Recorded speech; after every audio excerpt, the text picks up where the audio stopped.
Part 1. You are going to hear a conversation about purchasing a cellular phone. First, you have some time to look at questions 1 to 6.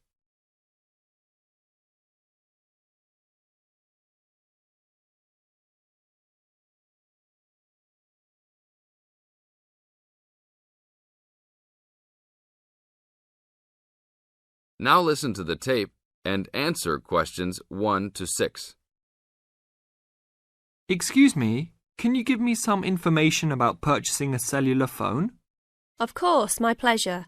We carry all sorts of phones, from the most basic phones to very sophisticated web-enabled phones. I will do my best to help you find a phone that suits your needs. Thanks. I'm looking for 2 cellular phones, one for me and one for my son. I think I won't need anything too sophisticated, just your basic phone functions. But maybe my son will like something with more functions. Sure, well, let's take a look. So you have no preferences at all? What about the size or colour? How about the brand? Well, I don't really care what brand the cell phone is, but I guess I don't want anything that's too big or too small. I want a phone that can fit nicely in my hand and in my pocket. If it's too big, it might be too heavy, and if it's too small, I might lose it. Colour, I don't really care about either. Well, I don't want a pink phone. Ah, OK. So let's look for something suitable for a working person. How about this one? This one is the R55. It is black, not too big, not too small, all the usual functions. The best feature of the R55 is that it can be used worldwide, even in Europe or Asia. It looks good. How much does it cost? It is only $100. If you sign up for a calling plan, then we will give you a $50 discount on the phone. How old is this model, though? I don't want anything that's too old.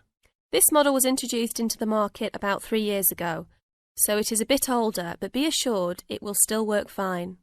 Well, I think I still want something not as old. How about from last year? Any good phones from around that time? Yes, there are some. How about this one? It's the new model of the phone you just looked at, called the W55. Most of the features are the same. There are some new features on the W55 though. The battery will last up to 2 days longer, and the overall weight of the phone is lighter. How much is this one? This is selling for $150. If you purchase it along with a phone plan, then it will be only $100. Okay, I think I'll take this one. Now, I need to pick up a phone for my son. I think he'll want something more trendy, so how about a new model for him? Nothing too extravagant or expensive, though. This right here is the newest offering from the leading company in the cellular phone business. The phone is called the Rocket. It is well suited for teenage users. Among the teen-friendly features are 10 songs to choose from, a free messaging system that allows friends to send text to each other, and voice recognition dialing. The thing most younger users like about the Rocket is that it has a screen that changes colours. All this for only $100 with a purchase of a 1-year phone plan. Sounds like something my son will like. Can I sign us both up at once? Yes, of course. Both of you can share one plan. You will pay only $50 a month for both of you to share a plan. That's it? Only $50 a month? Yes, that's all. Now look at questions 7 to 10.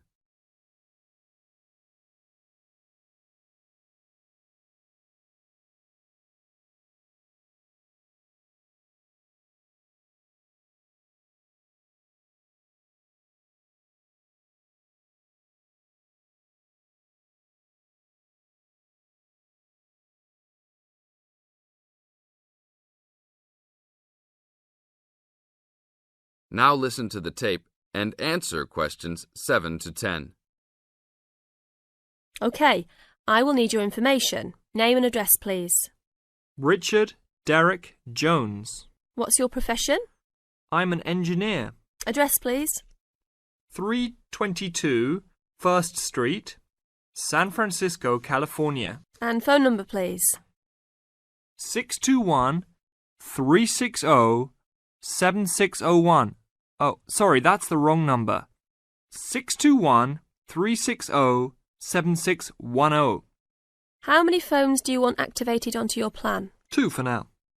Thank you very much. Your phones will be ready in a minute. That is the end of part 1. You now have half a minute to check your answers.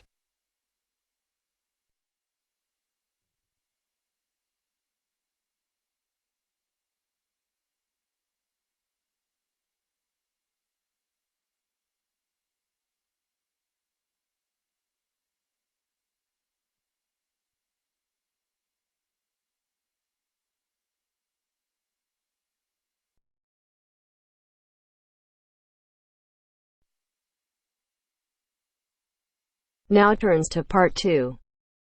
Part 2. You will hear a tour guide welcoming a group of visitors to the British Library and telling them about the library and what they will see there. First, you have some time to look at questions 11 to 15.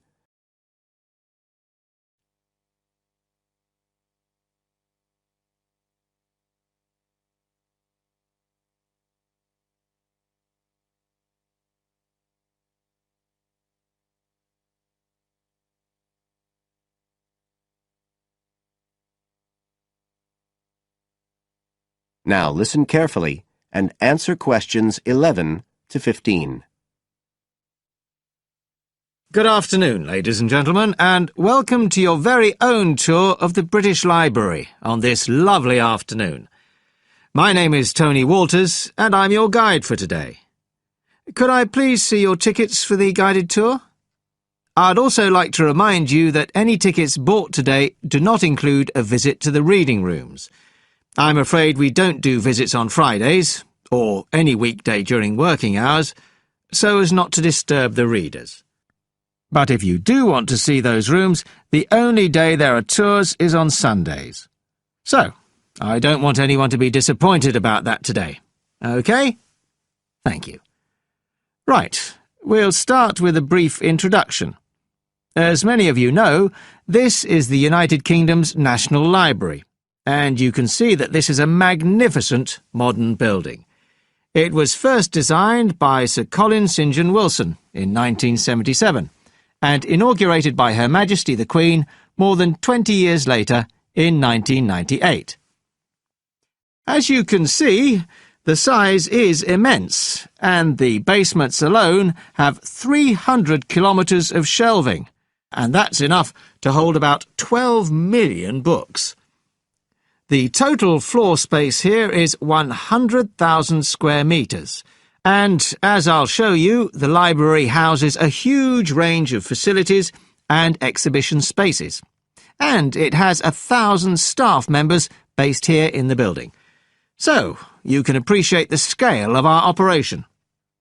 In fact, this was the biggest publicly funded building constructed in the United Kingdom last century. It is still funded by the government as a national institution, of course, and it houses one of the most important collections in the world. The different items come from every continent and span almost 3,000 years. The library isn't a public library, though. You can't just come in and join and borrow any of the books. Access to the collections is limited to those involved in carrying out research. So it's really a huge reference library for that purpose, and anyone who wants to consult any materials that are kept here can formally apply to use the library reading rooms. You now have some time to look at questions 16 to 20.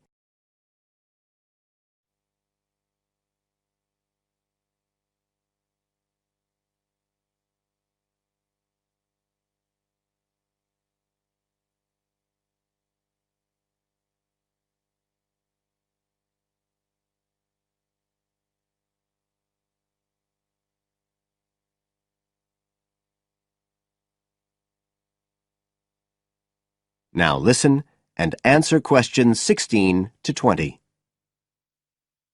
Right, well, here we are, standing at the meeting point on the lower ground floor, just to the right of the main entrance.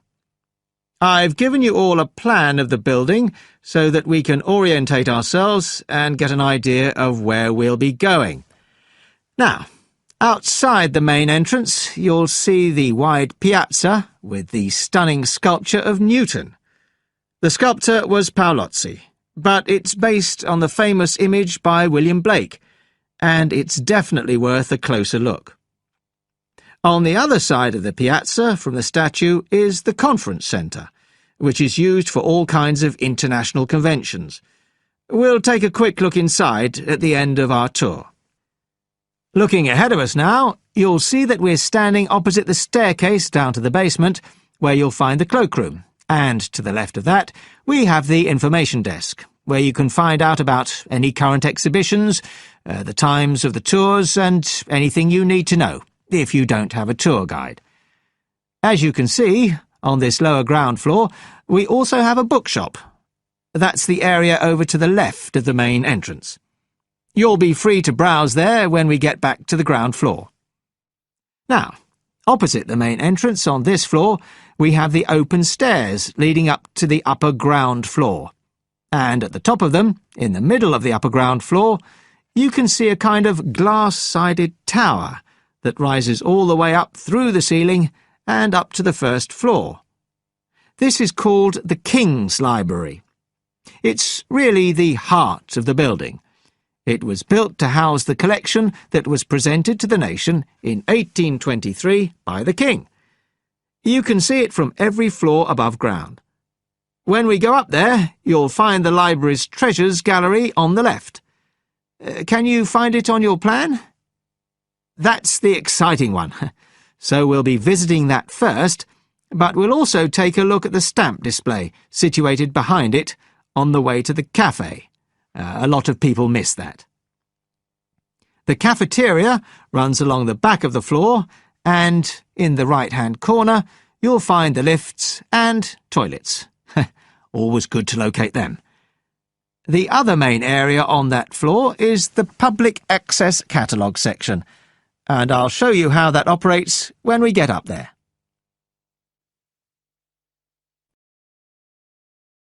That is the end of part 2. You now have half a minute to check your answers.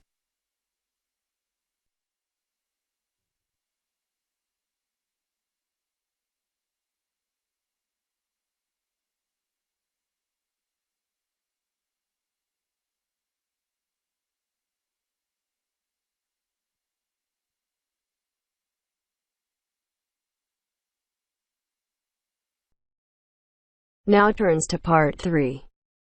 Part 3. You will hear 2 conversations. Are based on the following conversation. The answer should be appropriate to the content of this conversation. First, you have some time to look at questions 21 to 25.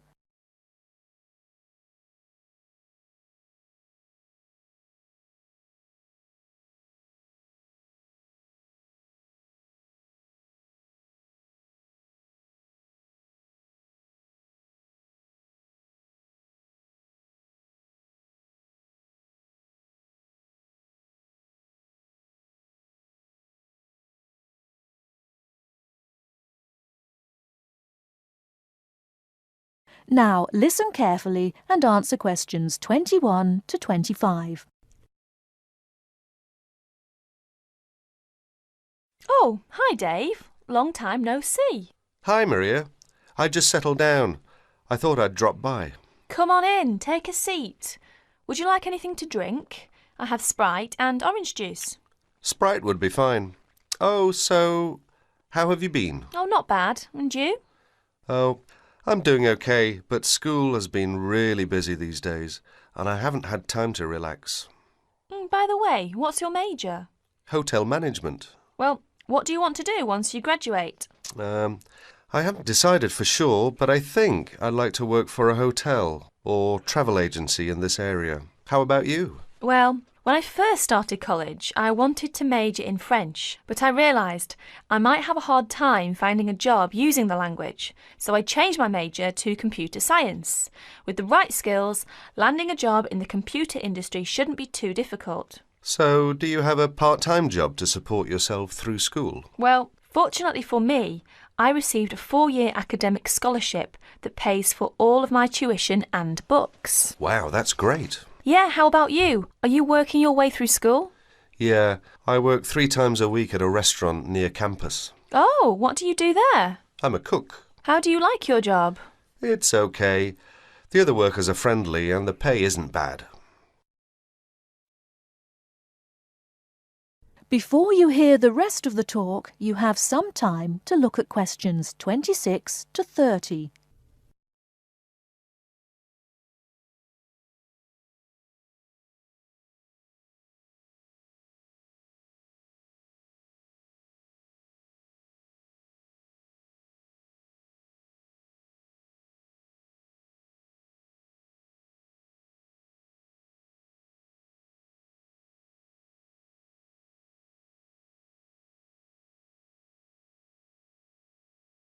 Now listen and answer questions 26 to 30.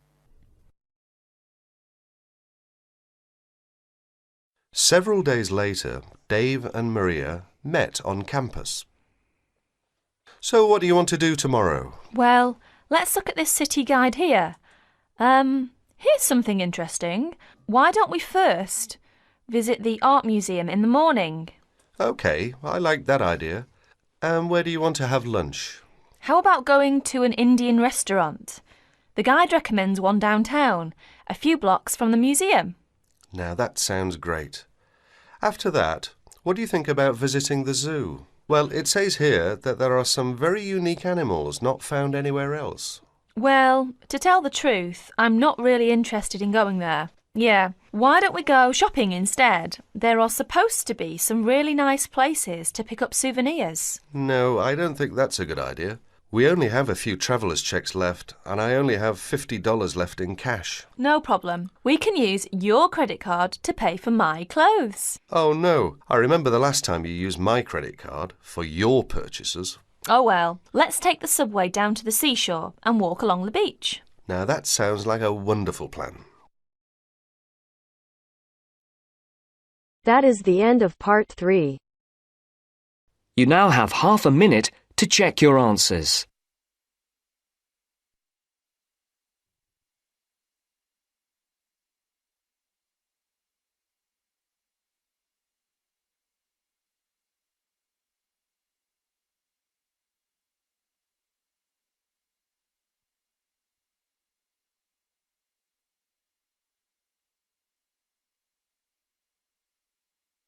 Now turns to part 4.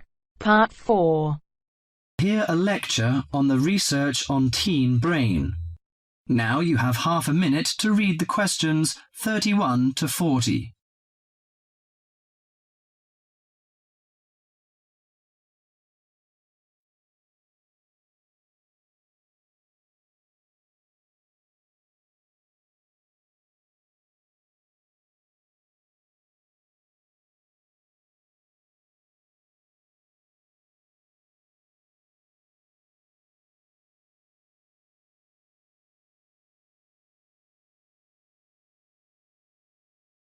Now listen to the lecture and answer questions 31 to 40.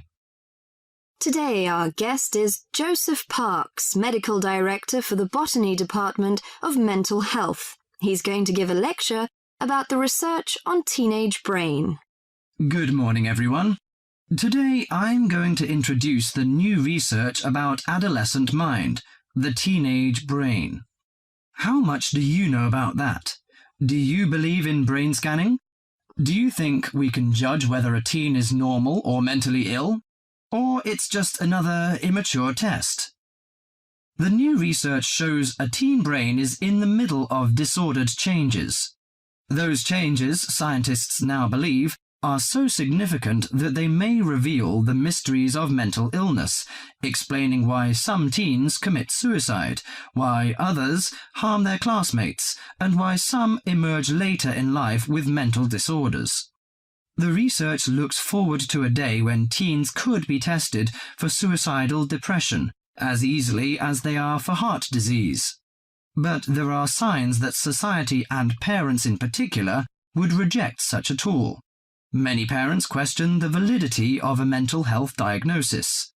They fear that their children will be falsely tagged with a mark that he or she is abnormal.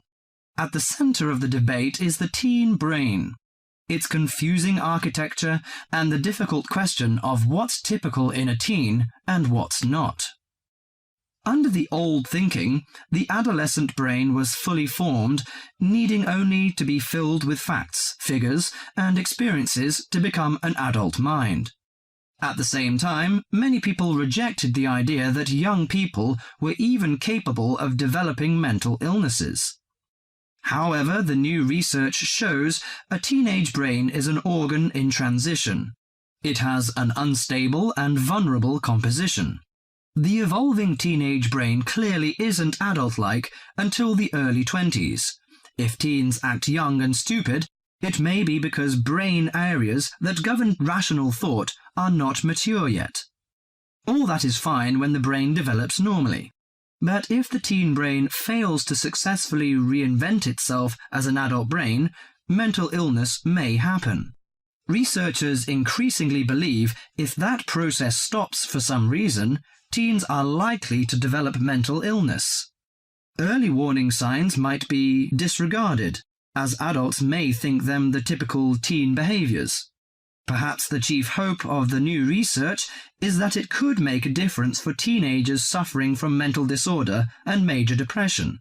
These can lead to suicide, which for years has been the leading cause of death for teens.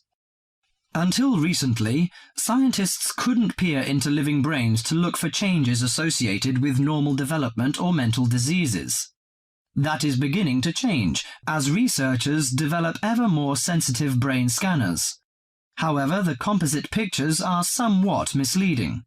A snapshot of an individual brain may fall somewhere between normal and mentally ill.